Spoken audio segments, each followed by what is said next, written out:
Gracias a las hermanas, hermanos y ciertos juveniles que están apoyando el Ministerio de los Niños.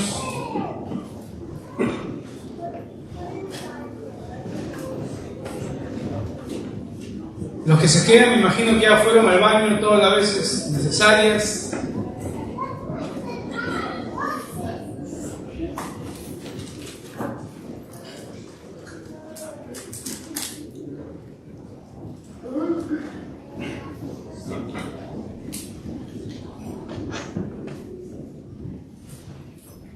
Dietrich Bonhoeffer, un teólogo y pastor luterano, escritor alemán, nacido en el 1906 y fallecido en el 1945. Fallece durante la Segunda Guerra Mundial en un campo de concentración. Su legado se encuentra principalmente en obras teológicas y escritos, donde reflexionó sobre temas como la fe cristiana, la responsabilidad ética y la necesidad de una iglesia comprometida. Todo esto dentro del campo de concentración. Ahí hizo una iglesia. Sus libros más conocidos incluyen El costo del discipulado y Ética. Bonhoeffer es recordado como un mártir cristiano, un mártir moderno, un modelo de valentía, de compromiso y fidelidad a sus convicciones cristianas, incluso en tiempos de peligro, en tiempos de persecución. En su obra El costo del discipulado, él enfatiza la idea fundamental de que seguir a Jesús implica un compromiso radical y total. Para él no hay medias tintas. En su libro él destaca que el discipulado no es simplemente una cuestión de creencias o de teorías, sino una respuesta activa del creyente y comprometida a la llamada de Jesús. Bonhoeffer argumenta que el verdadero discipulado requiere sacrificio, requiere una renuncia y una entrega completa a seguir los pasos de Jesús.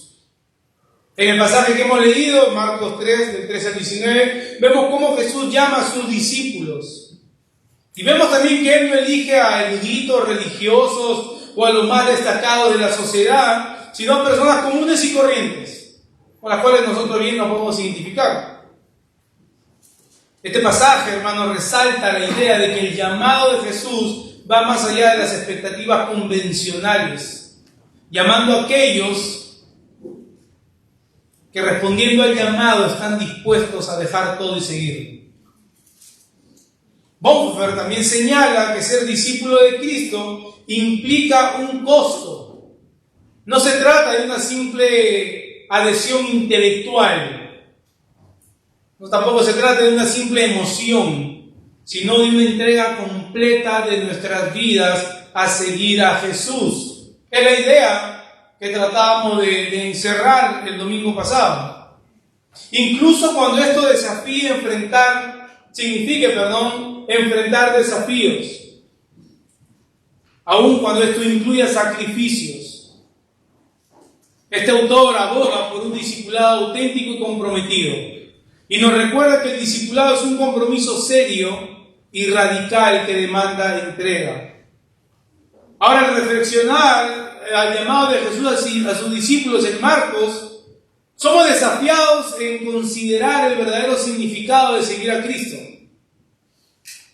Debemos entender que implica un compromiso total y un costo que debemos estar dispuestos a pagar. Sabemos que la salvación es gratuita, que no hay nada que nosotros podamos hacer para ser salvos. Pero el seguir a Jesús nos va a costar todo. Y debemos estar dispuestos a pagar ese precio. El punto de enfoque de Marcos en esta sección es dejarle ver a su audiencia, y no solo a su audiencia, sino también a nosotros, la autoridad con la cual los apóstoles fueron llamados.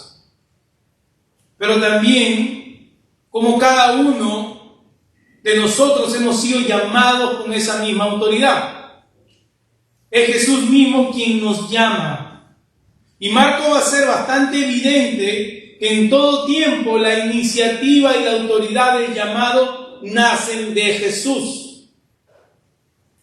Es Él quien decide llamar de un grupo grande de personas, como hemos visto, a este grupo reducido de personas. Es Él quien decide comisionarlos o enviarlos a una misión. Así que el título del sermón de esta tarde es Llamados con una misión o llamados a una misión. Y lo que Marcos nos muestra claramente, y vamos a ver, es el cómo, la forma que estos discípulos son llamados, pero también el porqué o el propósito. Vamos a ver 3 encabezados rápidamente. Versículo 13, vamos a ver la autoridad divina del llamado a la misión. La autoridad divina del llamado a la misión. Versículos 14 y 15, el modelo divino de la misión. Y versículos del 16 al 19, los instrumentos de la misión.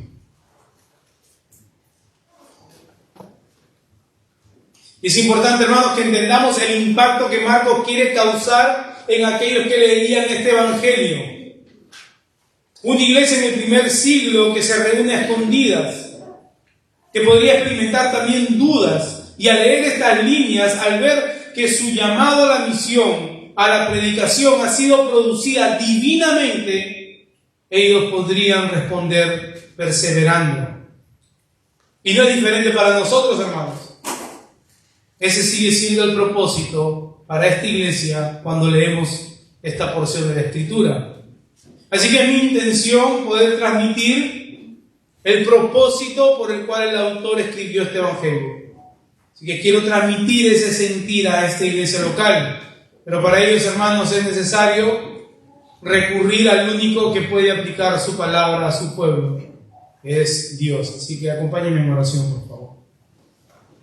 Amado Padre, te damos gracias que con toda libertad podemos abrir tu palabra. Y estamos expectantes, Señor, de ver cómo tú nos hablas a través de ella. Estamos expectantes, Señor, de ver cómo tu palabra, que es viva y eficaz, va a penetrar lo profundo de nuestro corazón, tanto de los que son tuyos como de aquellos, Señor, que tú has dispuesto que estén aquí hoy escuchando la oferta del Evangelio. Así que te ruego, Padre amado, que nos permita ser testigos de cómo tu palabra obra en medio de tu pueblo en este día que tu pueblo se reúne en Cristo Jesús. Amén. Vamos a hacer un poco de memoria, hermano, lo que la narrativa de Marcos hasta ahora nos viene presentando. Y vimos cómo el Señor Jesús, después del enfrentamiento con los fariseos por haber sanado en el día de reposo, cómo estos ahora procuran destruirlo, cómo estos ahora procuran matarlo y se confabulan con los herodianos, ¿verdad? Y es lo que vimos. Es importante que veamos cómo ahora Jesús decide retirarse al mar con sus discípulos, y Marcos de manera intencional ahora menciona a los discípulos porque ahora se va a centrar en ellos un poco esta historia. Y aparte porque Marcos quiere que veamos la diferencia entre una multitud, una simple multitud que va en busca de las bendiciones, la diferencia con los discípulos reales que tienen una relación íntima con Jesús y no lo buscan por sus beneficios. Ese es el énfasis que Marcos ha venido haciendo hasta ahora. A decir verdad, todos en algún momento hemos buscado a Jesús por los beneficios que Él nos pueda dar. Recuerdo una etapa en mi vida que buscaba a Jesús simplemente para tener argumentos para discutir con otros, para sonar como un conocedor, pero mi corazón se encontraba muy alejado del Señor. Y fue Él en su gracia que me sacó de esa condición a una relación viva y real con Él. Pero es en medio de este caos de la gente que vimos la semana pasada, miles de personas que quieren tocar a Jesús, que sucede lo impensable. Y es que los demonios son los únicos que realmente reconocen quién era Jesús y ellos gritan, tú eres el Hijo de Dios, gritaban. Y para que no haya ningún tipo de asociación entre los demonios y Jesús, Jesús los mandaba a callar. Les ponía bozal como perros rabiosos. Y ellos callaban. Después de esto, el versículo 13 nos dice que subió al monte. conocemos el estilo breve de Marcos, ¿no? Como quien lee un periódico, una noticia rápida. Él va al punto. Pero nos viene bien ver el versículo paralelo en el Evangelio de Lucas. Y dice, en esos días Jesús, Lucas 6:12, en esos días Jesús subió al monte a orar y pasó toda la noche en oración. Recordemos que Marcos también nos ha presentado un escenario similar, allá en el primer capítulo, en donde nos dice que Jesús muy temprano de mañana se levantó, aun cuando estaba oscuro, y se fue a un lugar solitario y ahí oraba. Y como hemos dicho, esto no resta validez al hecho de que Jesús es verdaderamente hombre y verdaderamente Dios. Porque muchos pueden decir, bueno, si es Dios, ¿cómo sale a orarle a Dios? Tanto su naturaleza humana y divina en perfecta comunión con Dios Padre. Este es un encuentro trinitario, hermanos. No se nos dice en ninguna parte en qué consistían estos tiempos de oración de Jesús, salvo por su oración intercesora allá en el huerto de Getsemaní antes de ser entregado. Pero aparte de ese evento no se nos dice qué ocurría en ese momento cuando el Hijo de Dios, Dios Padre y Dios Espíritu Santo en una comunión perfecta se reunían. No se nos dice. Y llevando a cabo este pacto de redención que fue establecido desde la eternidad, se reunían y no sabemos qué conversación se llevaba a cabo. ¿Qué conversación se desarrollaría en el corazón de nuestro Dios Trino a favor de nosotros, simples pecadores?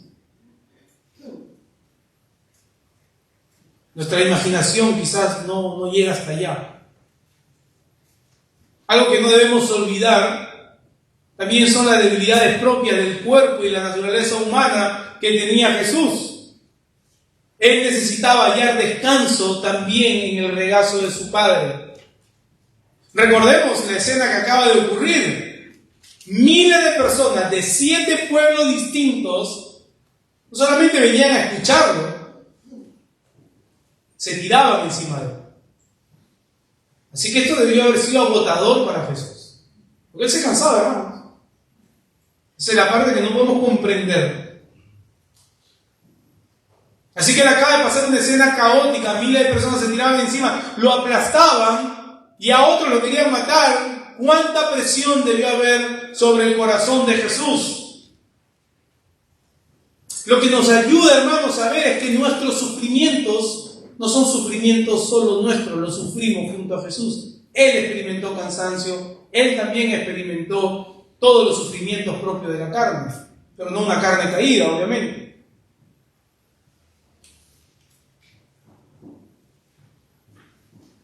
Y nosotros que compartimos esa misma naturaleza humana, manchada por el pecado, sabiendo que todo dentro de nosotros está distorsionado por los tentáculos del pecado, ¿cuánto más nosotros, hermanos, necesitamos tener estos tiempos de oración?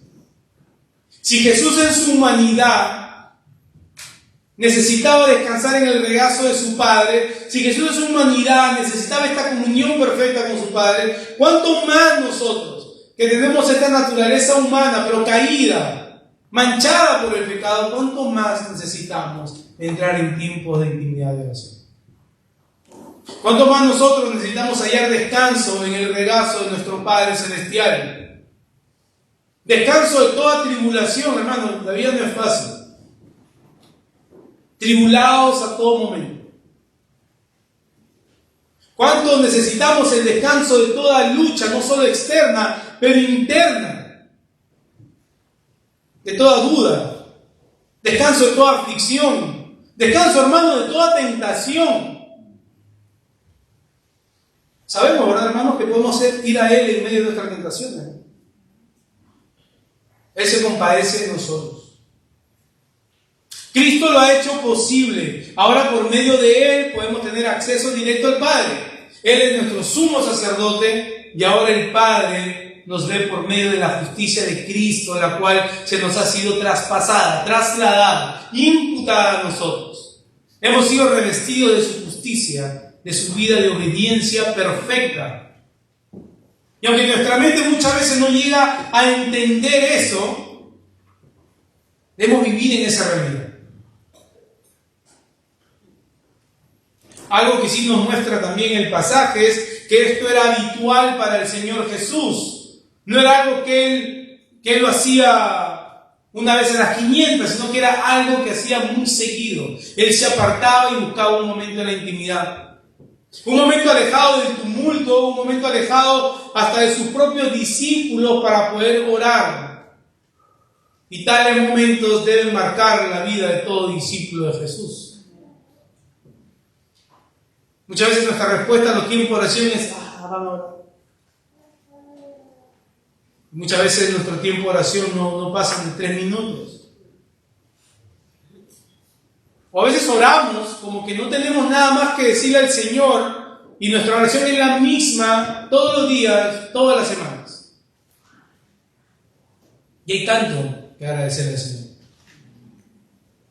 Así que los tiempos de oración debieran ser marca de un discípulo de Jesús, de todo discípulo de Jesús. En el Antiguo Testamento también se menciona muchas veces por parte de los salmistas el alejarse y subir al monte para orar. Y aparte, ese monte también nos hace referencia a la misma presencia de Dios. Miren el Salmo 3, versículo del 1 al 4, dice: Oh Jehová, cuánto se han multiplicado mis adversarios. Muchos son los que se levantan contra mí. Muchos son los que dicen de mí, no hay para él salvación de Dios. Mas tú, Jehová, eres escudo alrededor de mí, mi gloria y el que levanta mi cabeza. Con mi voz clamé a Jehová, y él me respondió desde su monte santo. Ahora, muy probablemente Jesús tenía este sentir en su corazón, y pensando en este salmo, el cual escribió David cuando era perseguido por su hijo Absalón, él mismo lo encarna y él mismo lo vive. Y dejó a su iglesia este camino ya recorrido por él, habilitándonos así a nosotros por medio del Espíritu Santo para esa misma intimidad con el Padre. Quizás todo ese tiempo pasó orando, porque la decisión que iba a tomar, que vamos a ver a continuación, era parte del plan redentor. La decisión que él iba a tomar es parte del pacto de redención, el cual la Trinidad completa se había puesto de acuerdo desde la eternidad. Parte del pacto de redención es usar vasijas de barro para sus propósitos divinos. Dice, y llamó así lo que él quiso. Así que no solo se apartó, subió al monte, pasó toda la noche orando, y a la mañana siguiente, dice Lucas, cuando baja del monte, llamó así lo que él quiso. Y habíamos dicho que nuestro primer encabezado era la autoridad divina en el llamado de la misión. ¿Y por qué escogí esta palabra divina? No solo porque es obvio, es Jesús quien lo llama, pero esta expresión, llamó así, en el original griego, hace referencia a un llamado divino hacia sí mismo. Es un llamado con autoridad. Se podría decir que es una cita judicial desde lo alto. Una cita oficial hecha por un superior, la cual no puede ser rechazada. Y vemos que no es un simple llamado general, a ver quién puede responder. No es una simple invitación a todos. Es un llamado personal. Llamó a él mismo, podríamos decir, aunque suene redundante, es la fuerza que le quiere dar Marco, llamó a él mismo lo que él mismo quiso. Es un llamado con autoridad divina y una voluntad divina inquebrantable. Así que la fuerza en esta oración está en el verbo pasivo. Él llamó, él quiso. Y decimos verbo pasivo porque el hombre simplemente es un recipiente de este favor. Es Jesús quien tiene la iniciativa y la autoridad para llamar a los que él quiere. Ahora déjame hacerte una pregunta.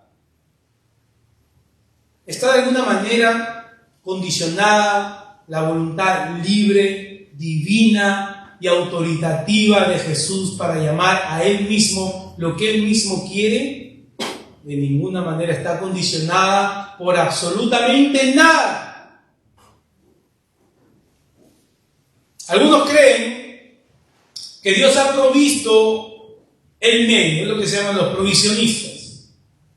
Ellos creen que Dios ha provisto un medio, y por eso enseñaba el otro día a los jóvenes, los que tenemos cierto tiempo ya como cristianos, podemos familiarizarnos con ese tratadito cristiano que pone al hombre de un lado del monte y hay una brecha, y cuando uno va pasando las hojitas dice: tu dinero no te alcanza, ¿no? Tus obras no te alcanzan, tus buenas cosas no te alcanzan. Y cuando llegas a la última página, porque en el otro lado del monte está Dios, hay una cruz en el medio, y la figurita te indica que debes de cruzar, para poder llegar a Dios, cruzarlo por medio de la cruz.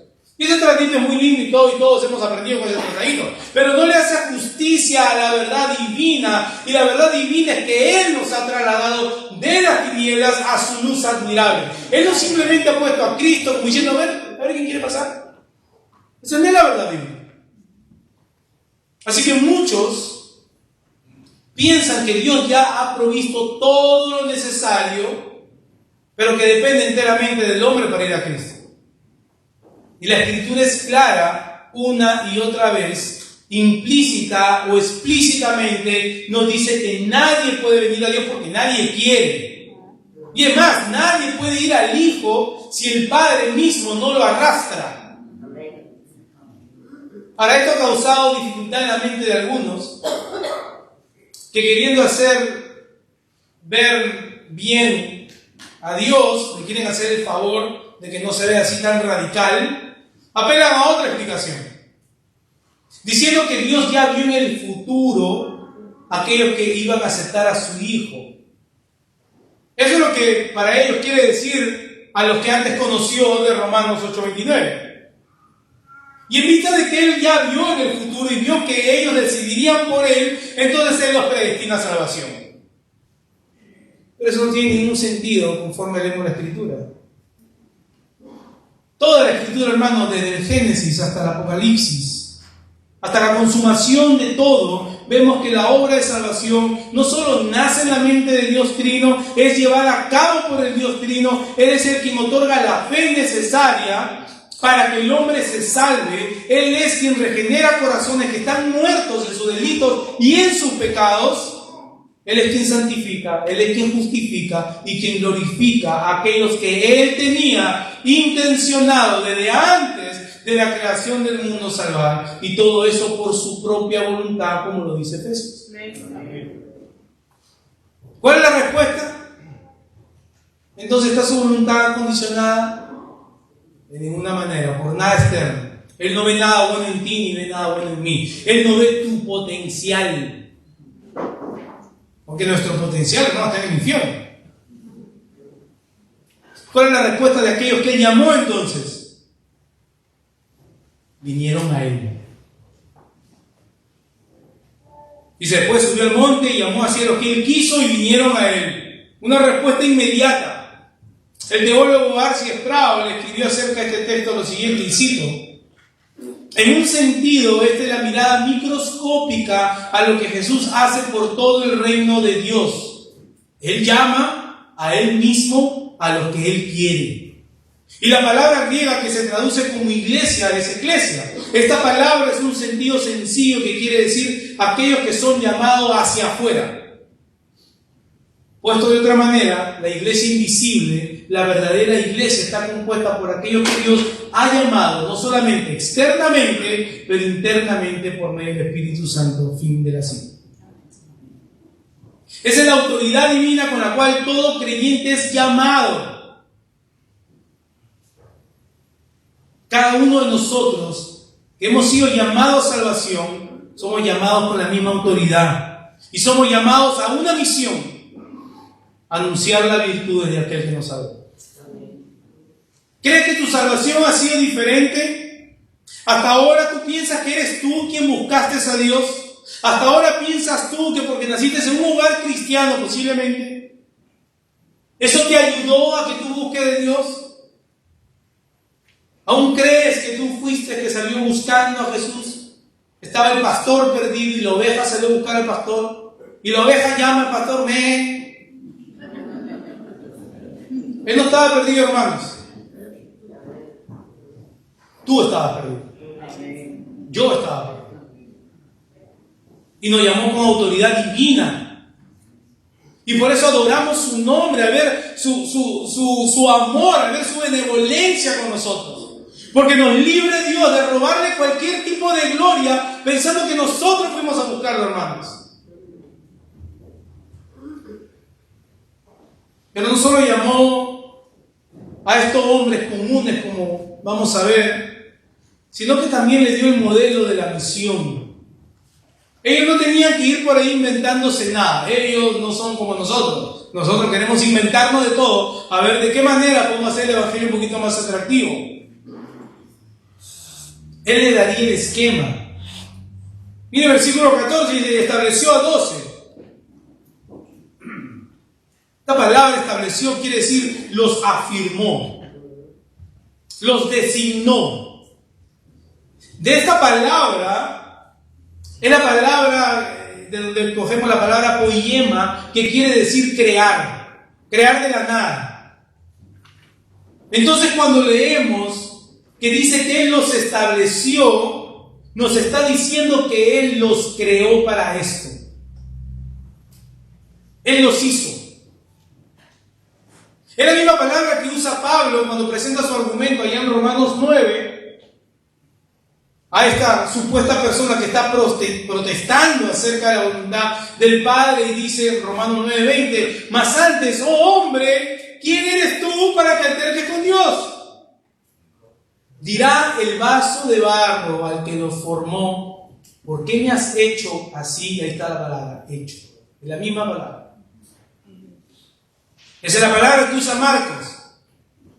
¿Y por qué es necesario que Marcos use esta misma palabra? Porque lo que Marcos quiere y va a hacer es que su audiencia vea en este grupo de hombres comunes que no sabían nada, que no eran expertos en la ley, que no había ninguna materia prima que Jesús pueda usar para sus propósitos.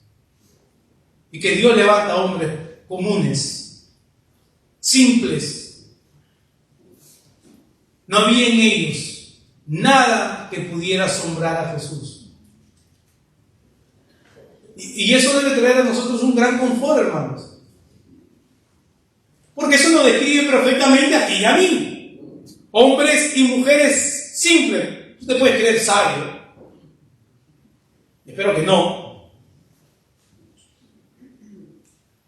Pero somos así, como este grupo de 12 que el Señor escogió. Cada uno de nosotros con una misión. Así que no pienses ni te sientas menos, porque ese sentirte menos es simple orgullo disfrazado. Y no ver la obra de Cristo en tu vida. Así como no había nada en ellos que lo asombre a Jesús, no hay nada en ti que asombre a Jesús. Así que Jesús, como buen alfarero, los hace, los crea, lo designa por su propio poder, como lo hizo con nosotros, porque no vio en ellos, como hemos dicho, un potencial. Sí, un potencial. Y después lo que tiene potencial terminan abandonando la iglesia. Miren lo que dice Pablo en 1 Corintios, primer capítulo, versículo 25 en adelante. Nos recuerda muy bien esto, un texto que conocemos, nos ayuda a bajarnos un poquito, ¿no? De ahí de la nube donde a veces nos subimos, abajo a la tierra. Porque lo insensato de Dios es más sabio que los hombres, y lo débil de Dios es más fuerte que los hombres. Pablo, ¿qué es lo que quieres decir? Esto es lo que quiero decir. Pues mirad, hermano, vuestra vocación, que no sois muchos sabios según la carne, ni muchos poderosos, ni muchos nobles, sino que lo necio del mundo escogió Dios para avergonzar a los sabios. Y lo débil del mundo escogió Dios para avergonzar a los fuertes. Y lo vil del mundo escogió Dios para y lo vil del mundo y lo menospreciado escogió Dios, y lo que no es para deshacer lo que es, a fin de que nadie se jacte en su presencia. Mas por Él estáis vosotros en Cristo Jesús.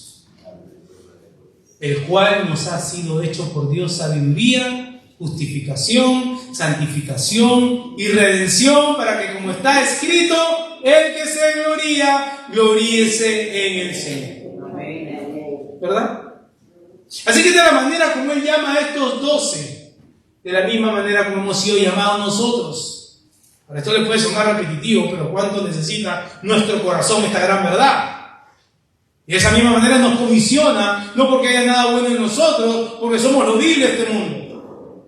Y quizás no llevaste una vida, como le he dicho antes, una vida moral tan mala como muchos, quizás sí la llevamos. Yo puedo decir que sí la llevé. Yo sí puedo ver este texto y ver cómo yo sí era lo vil de este mundo.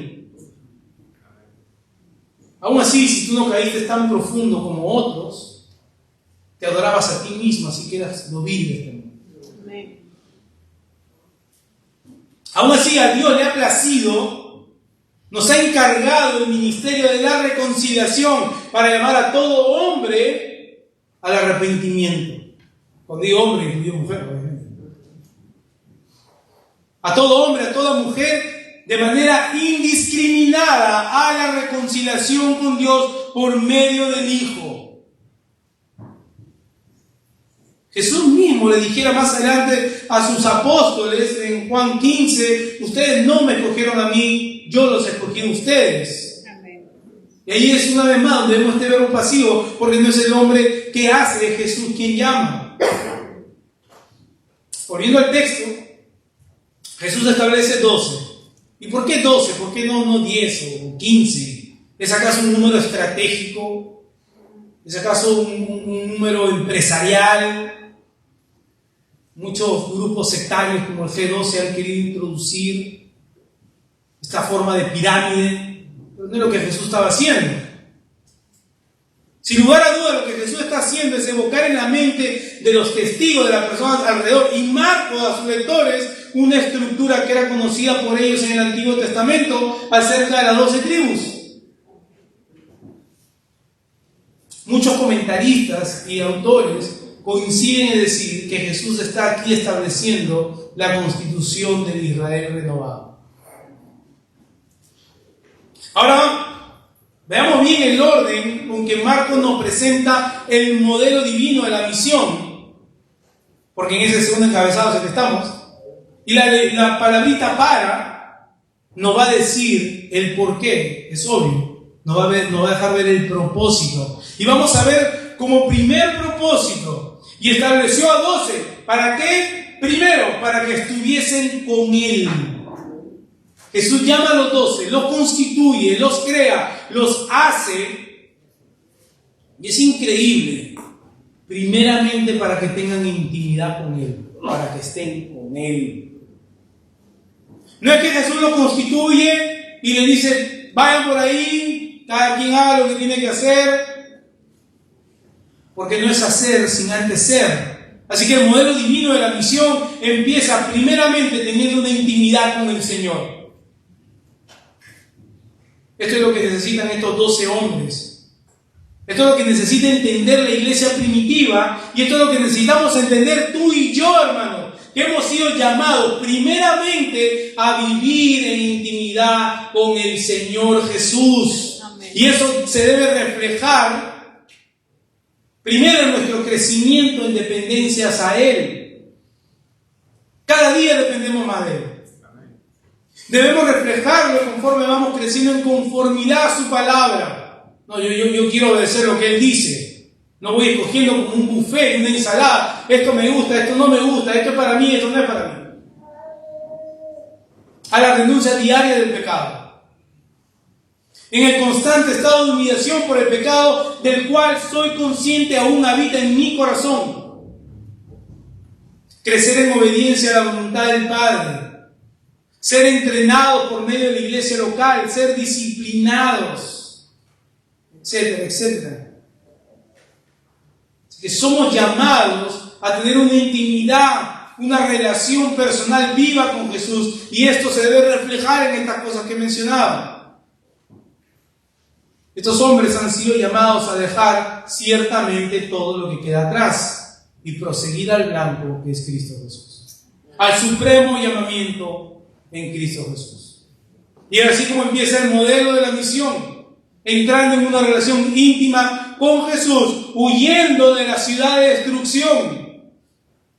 Hermanos, pretender hacer muchas cosas sin vivir en una relación viva con Jesús es vano. Es vano. Jesús no te ha llamado para que ocupes un puesto ministerial. Jesús no te ha llamado solamente para que seas el predicador de los continentes. Jesús te ha llamado a una relación con Él. Pero esto es evidente. Esto se nota. Me identifico mucho con lo que una vez el pastor Miguel Núñez dijo. Muchos tienen su Biblia marcadas, pero la Biblia no los ha marcado a ellos. Y yo era uno de ellos. Quizás tú seas uno de ellos.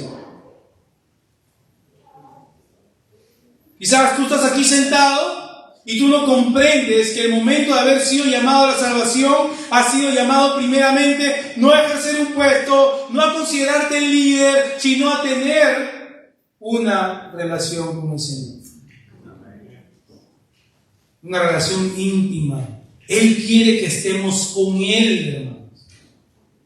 Eso es lo que el texto nos dice. Él los estableció para que estuvieran con Él. ¿Estar con Él para qué? Para la intención de equiparlos para el ministerio. Jesús era intencional en esto, y su intención para con sus apóstoles era que aprendan de Él, permanecieran detrás de Él, permanecieran atentos a todo lo que Él hacía, cómo Él hablaba, lo que Él enseñaba, lo que Él predicaba. ¿Por qué? Porque ellos serían quien pondría el fundamento en la iglesia que estaban haciendo. La iglesia tendría que estar fundamentada en la doctrina de Cristo. Es estar con Él, hermano, nos deja ver el corazón de nuestro Señor. ¿Lo puedes ver? ¿Puedes ver el corazón del Señor en su sentir de querer estar en una relación íntima con los suyos? Estamos apreciando la magnitud del amor de Jesús por cada uno de nosotros, y la pregunta es: ¿cómo impacta esto tu vida? ¿Cómo vivimos el ahora y miramos el futuro dependiendo de esto? ¿Cómo los jóvenes pueden vivir su vida en la escuela entendiendo que Jesús los ha llamado a tener una relación íntima con Él? ¿Cómo esto debe trastornar la manera que vemos la vida, hermanos? Porque de esa misma manera que llamamos a sus apóstoles a tener una vida íntima con Él, es ese mismo corazón, con ese mismo amor que nos ha llamado a cada uno de nosotros. Y aquí también podemos ver el modelo del discipulado. ¿Ok? Este modelo de discipulado al cual toda iglesia debe aspirar, continuar con el modelo de Cristo. Es llamar también a otros a que vivan una vida íntima con nosotros, abrir nuestro corazón. Es formar hombres y mujeres para el ministerio de la iglesia, no es un simple programa. Como hemos dicho, no son 12 pasos hacia la madurez cristiana. Es imitar lo que hizo Jesús. Así como Jesús llamó a estos 12 hombres a llevar una vida íntima con Él, para que ellos aprendan de la misma manera, nosotros hemos sido llamados a llamar a otros a nuestra vida. No llevamos vidas privadas, hermanos, alejados de la comunión con los hermanos. Y así crear una comunidad de discípulos que hacen discípulos y poder reflejar el amor de Cristo en nosotros. Ah, pastor, pero me dio tan mal. Cuando me trataron tan mal. He recibido tantos desplantes. A veces me han dejado esperando, tenía ya todo el material. Me han traicionado, pastor, yo ya estoy desanimado, no quiero hacer nada. ¿Has leído el versículo 19? El que le entregó a Jesús también estaba ahí.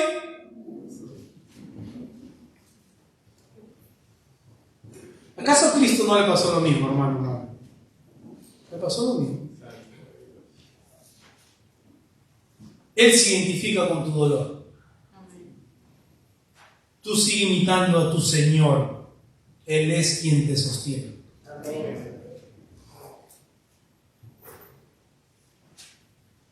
Así es que al limitar estar con Él, estamos poniendo bien la base del discipulado dentro de la iglesia local. Esa es la marca del discipulado. Ahora, volviendo al texto, dice entonces que lo que Él llama para que estuviesen con Él, empezando esto, el modelo de la misión, los llama para que estuvieran con Él, pero ¿para qué más? Para enviarlos, dice, ¿no? Enviarlos a qué? A ser activistas sociales, a ser hombres de impacto en el mundo financiero, a ser hombres que conquisten la política. Son enviados a predicar. Y si vemos el contexto, hermanos, nosotros retrocedemos unos cuantos versículos y vemos la gran necesidad que hay en esta gente. Miles de personas, un caos, personas tirándose encima de Jesús,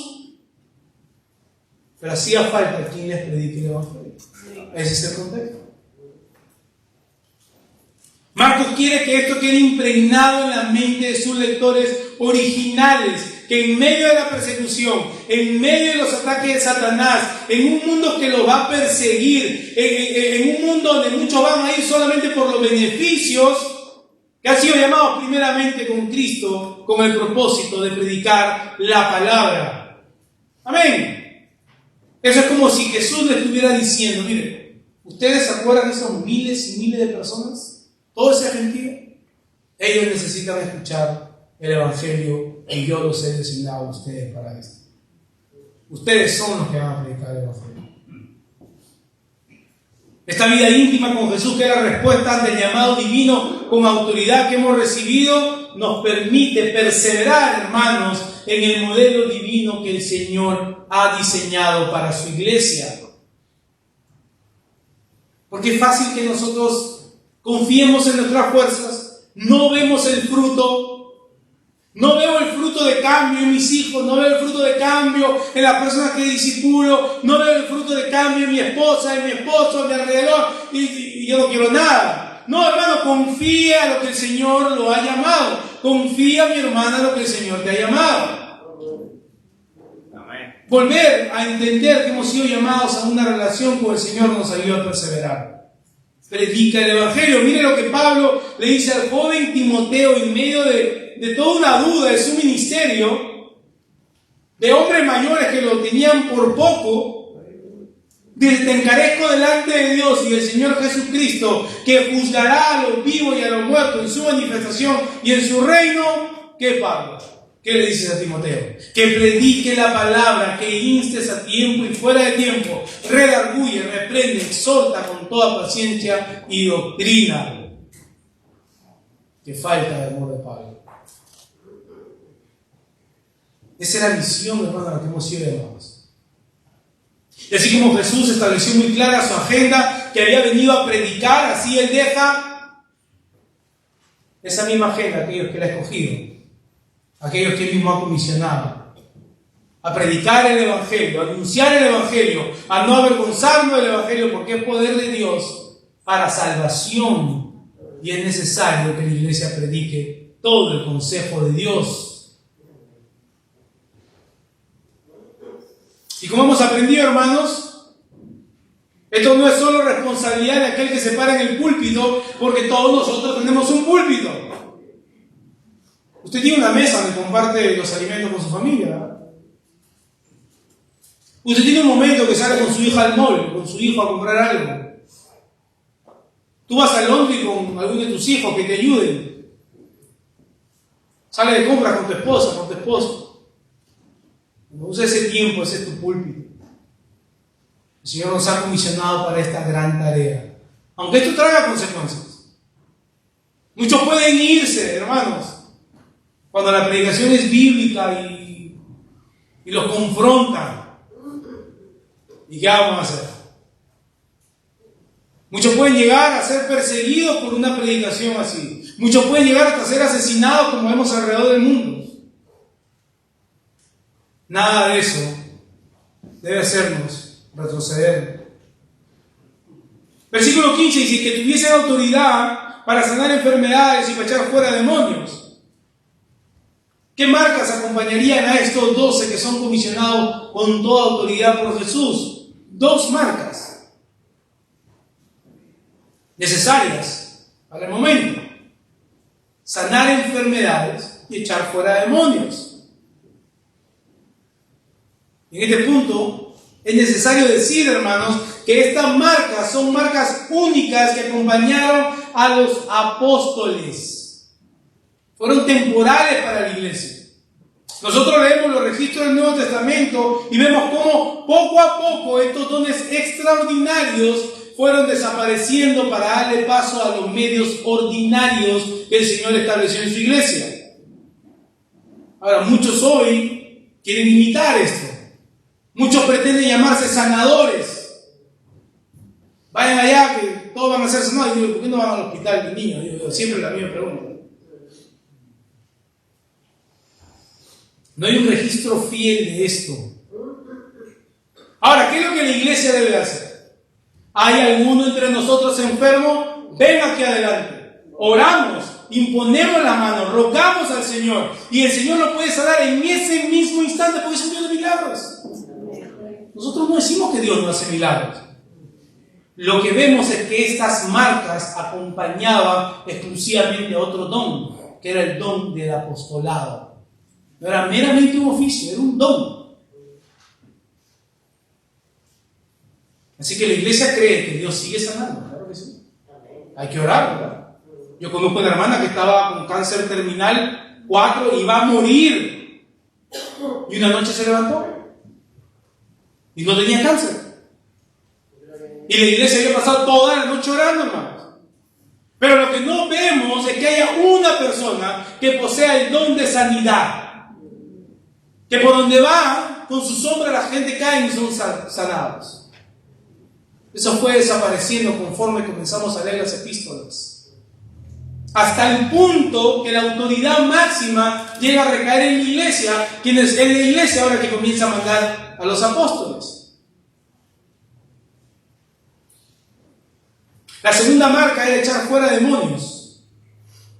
Porque con la venida del reino de Dios era necesario que la iglesia vea cómo la autoridad de Jesús estaba por encima de toda autoridad. Y todas estas manifestaciones, hermanos, fueron necesarias cuando la iglesia estaba siendo establecida. La iglesia en el día de hoy quiere tener estas experiencias extraordinarias. Pero una vez más vemos cómo avanza el Nuevo Testamento, que el mandato es uno y uno solo: predicar el Evangelio, porque el Evangelio es suficiente. No, hermano, hay que tener un servicio de liberación. ¿A quién vas a liberar, hermanos? Al que el Hijo hace libre, este es verdaderamente libre. Amén. La palabra no puede contradecirse. Lo que se necesita ahora son hombres fieles que prediquen la palabra. Y no solo eso, también que sean capaces de enseñar a otros, para que estos otros a su vez enseñen a otros. Entonces vemos que ese es el patrón en el cual la iglesia debe perseverar. Y ese es el modelo divino de la misión.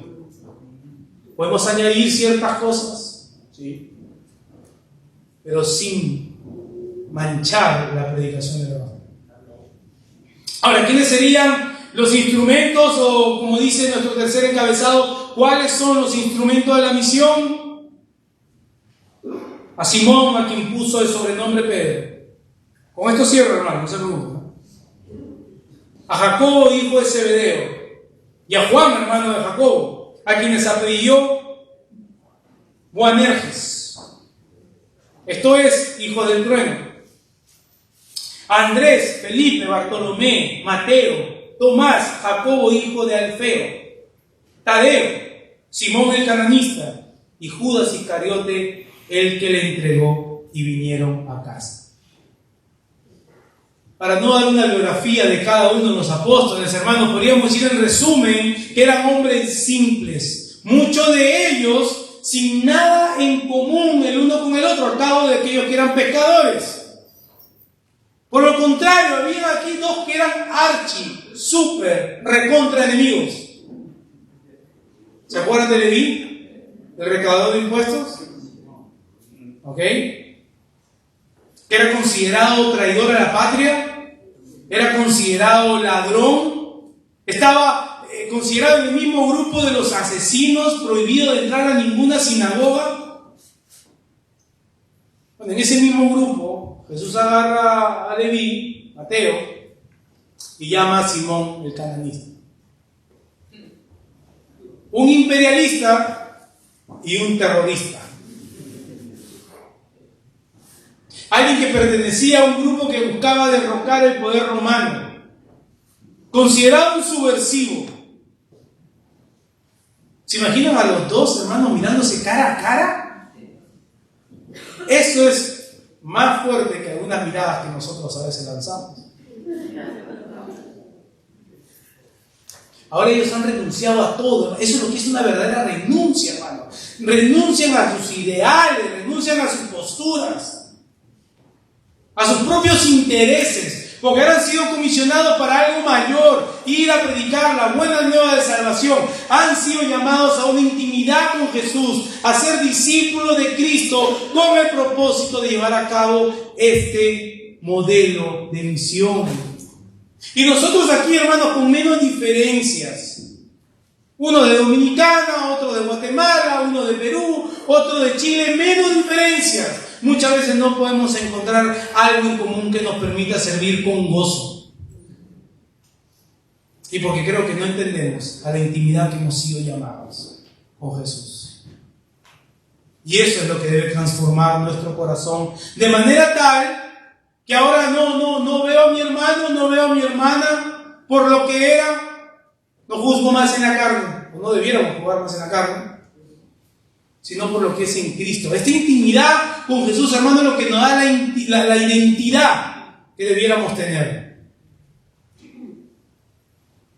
Eres parte ahora de los instrumentos de la misión que Dios ha diseñado para propagar el Evangelio. Si hay algo con lo que quisiera que nos vayamos de aquí hoy, es esa misma intención que tuvo Marcos al escribir su Evangelio. Que entendamos, hermanos, que hemos sido llamados a intimidad con Jesús. Que estamos viviendo en esa intimidad. Que nos aseguremos que estamos entendiendo que lo que Él quiere es que nos ha llamado a estar con Él. Y cómo nuestra vida es diferente delante de Él ahora. Y cómo percibimos el futuro en base de esta relación. ¿No encuentras fuerzas para luchar a tus 13, 15, 20 años, 70 años, 80 años, 80? Vuelve aquí. Vuelve a la relación a la cual fuiste llamado a estar con Jesús. Eso define mi vida entera y va a definir la labor que llevo a cabo en mi iglesia. No es al revés. Y si sientes que estás atascado en una posición de que debes de hacer sin primero tener que ser, mi hermano, mi hermana, mi ruego es que te humilles delante del Señor, arrepiéntete de tu pecado, pídele al Señor que te dé un corazón enseñable, un corazón humilde para crecer junto con tus hermanos y así ser usado como instrumento para la misión que el Señor ha dejado para su iglesia. Amén. Y si tú estás aquí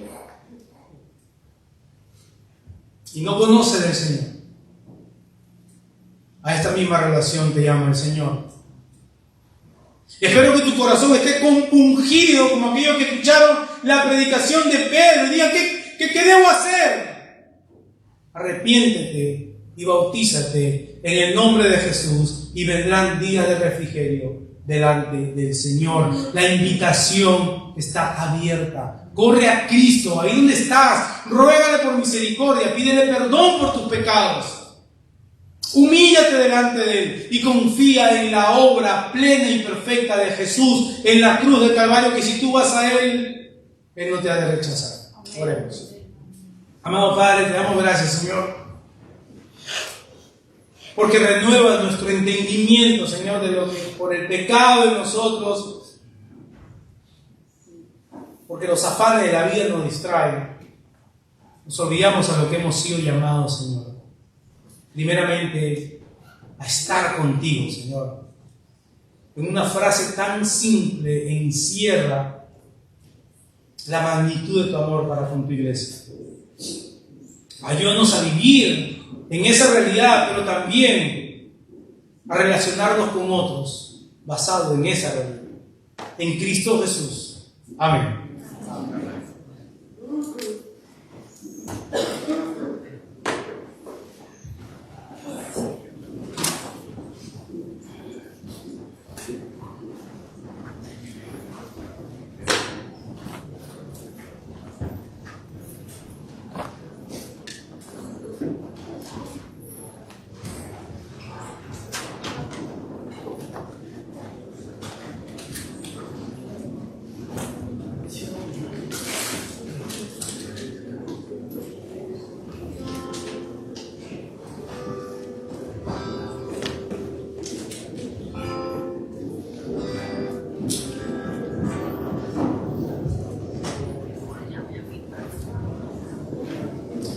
Vamos a ponernos de pie, hermanos. Vamos a ponernos